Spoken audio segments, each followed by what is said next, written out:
Price தி Lord children. எல்லோரும் எப்படி இருக்கீங்க? நல்லா இருக்கீங்களா? நான் தான் உங்கள் சரிதா ஆண்டி. சரிதா கேடிசிசி சேனலுக்கு உங்களை எல்லாரும் அன்புடன் வரவேற்கிறேன். நேராக ஸ்டோரிக்குள்ளே போயிடலாமா? ஸ்டோரி கேட்குறதுக்கு ரொம்ப இன்ட்ரெஸ்டாக இருக்கீங்கன்னு நான் நினைக்கிறேன்.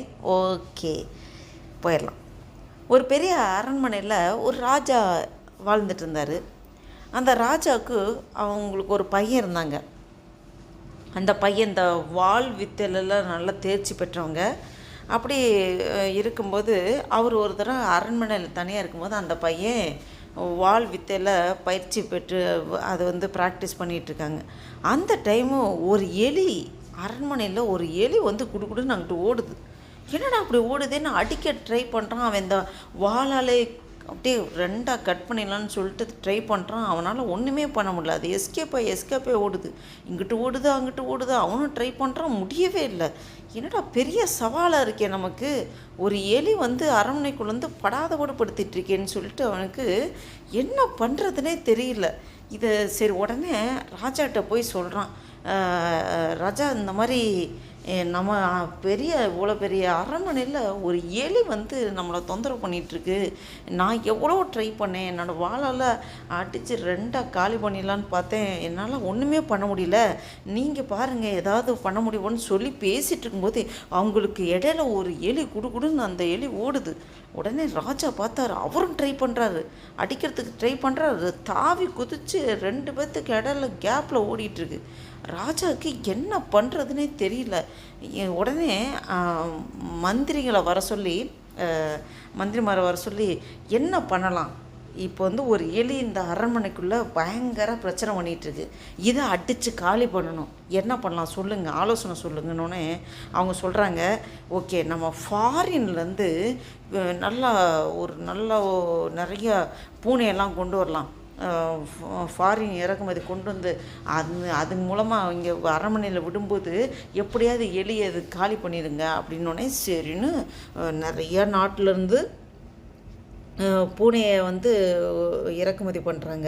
இறக்குமதி பண்ணி அந்த பூனைக்கு நல்லா ஃபுட்டு கொடுத்து நல்லா அதை கவனித்து அரண்மனையில் உலாவறதுக்கு விடுங்கன்னு சொல்லும்போது இதுங்க இந்த பூனைங்களாம் இருக்குது. அதோடு சேர்ந்து எலியும் அங்கிட்டு ஓடுது இங்கிட்டு ஓடுது. இந்த பூனைங்க கண்டுக்கவே இல்லை. எலிக்கு ரொம்ப குஜாலாக போயிடுச்சு. ஆஹா, இதுங்க ஒன்றும் கண்டுக்கலன்னு சொல்லி ரொம்ப சந்தோஷமாக அதை அங்கிட்டு போகுது இங்கிட்டு போகுது. பூனைங்க ஒன்றுமே அதை கடிக்கவும் இல்லை, தொந்தரவு பண்ணல. பூனைங்க பாட்டுக்கு அது பாட்டு விளாண்டுக்கிட்டு இருக்குங்க.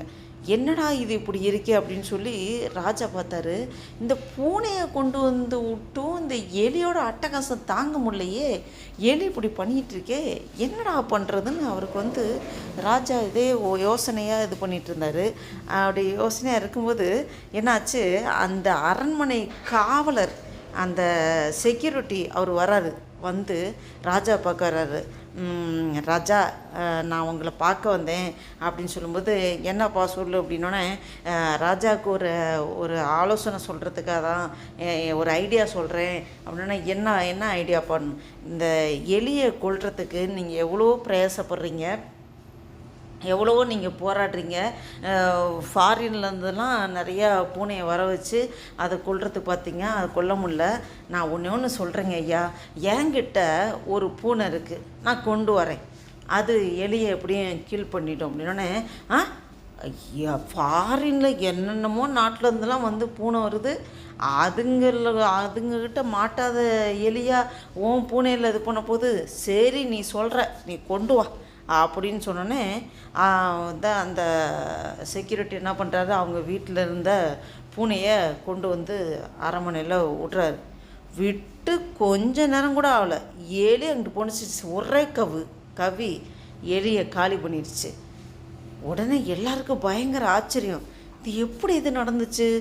அந்த செக்யூரிட்டி சொல்கிற ராஜாட்டா, எங்கள் பூனை எலியை கொன்றுச்சுங்க ஐயா அப்படின்னு சொல்லி ராஜா அப்படின்னு சொன்னதுமே பயங்கர ஆச்சரியம் எல்லாருக்கும். அவங்க பையனுக்கு, மந்திரிகளுக்கு எல்லாமே, ஓ பரவாயில்லையே, இது இப்படி நடந்திருக்கே அப்படின்னு சொல்லி. இதுலேருந்து நம்ம என்ன தெரிஞ்சுக்கிறோன்னா, அந்த பூனை என்ன இவன் சொல்கிறேன்னா, இது எப்படி நடந்துச்சு, என்ன காரியம் நீ பண்ண, இந்த பூனை மட்டும் ஒரே பாய்ச்சலே பிடிச்சி சாப்பிட்ருச்சு அப்படின்னோடனே அந்த செக்யூரிட்டி சொல்கிறான், அது ஒன்றும் இல்லைங்க ஐயா, நீங்கள் வெளிநாட்டிலலாம் நிறைய பூனையெல்லாம் கொண்டு விட்டீங்களே, அதுக்கு வயிறு நிறைய சாப்பாடு போட்டு அதை நல்லா கவனித்து அதுக்கு பாலை கொடுத்து நல்லா அதுக்கு வயிறு நிறைய வச்சு தான் அரண்மனையில் விட்டீங்க. அதுக்கு வயிறு நிறைஞ்சு போச்சு, அதுக்கு பசி இல்லை. அதனால் எலியை ஒன்றுமே பண்ணலை, அட்டாக் பண்ணல, சாப்பிடல. ஆனால் என் வீட்டில் வளர்க்குற அந்த பூனைக்கு பயங்கர பசி. அது அந்த பசியில் அப்படியே பசி தாகத்தோடு இருக்கனால தான் டக்குன்னு அந்த பூனை அரண்மனை விட்டது எலியை ஒரே கவுல கவிருச்சு. அதாங்க இதில் சீக்ரெட் அப்படின்னு சொன்னதும் எல்லாரும் ஆச்சரியப்பட்டாங்க. ஆமாம், கரெக்டு தானே அப்படின்னு சொல்லி. இது போல தான் நம்மளோட வாழ்க்கையிலும் நம்மளுடைய வாழ்க்கையில் அனுதினமும் நம்ம முயற்சி பண்ணணும், நம்ம கோலை அச்சீவ் பண்ணணும். நமக்கு ஒரு தரிசனம் இருக்கணும், நமக்கு ஒரு கோல் இருக்கணும், அதை பிளான் பண்ணணும், திட்டமிடணும், கரெக்டாக அதை சக்ஸஸ்ஃபுல்லாக நடத்திட்டு போகிறதுக்கு நம்ம முயற்சி பண்ணணும். முயற்சி பண்ணும்போது கண்டிப்பாக ஒரு நாள் நம்ம அச்சீவ் பண்ணுவோம் பெரிய இதை. நமக்கு எல்லாருக்கும் ஒரு எய்ம் இருக்கணும், நம்ம இந்த மாதிரி சாதிச்சு காமிக்கணும், இந்த மாதிரி பண்ணணும்னு சொல்லி ஒவ்வொருத்தருக்கும் ஒவ்வொரு இது பிளான் இருக்கணும்.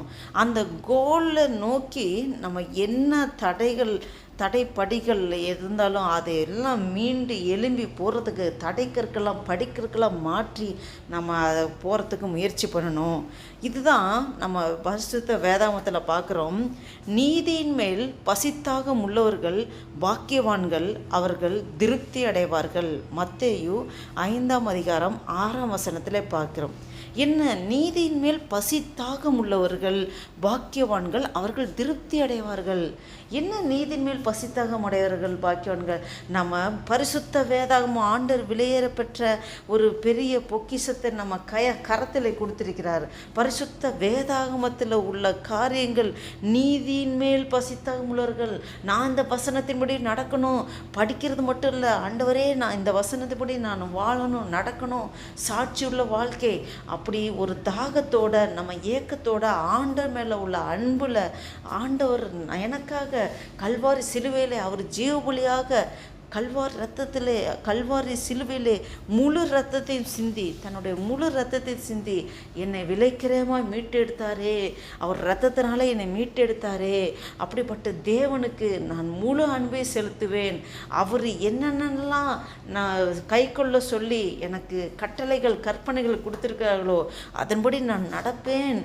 ஆண்டவரே நான் ஒப்பு கொடுக்குற ஆண்டவரே அர்ப்பணிக்கிறேன்னு சொல்லி முழு பசி தாகம் உள்ளவர்களாய் ஆண்டவர் மேலே ஒரு பக்தி வைராக்கியம், ஆண்டவர் மேலே உள்ள அன்பு நெருக்குதுன்னு ஏவுது அந்த தாகம்.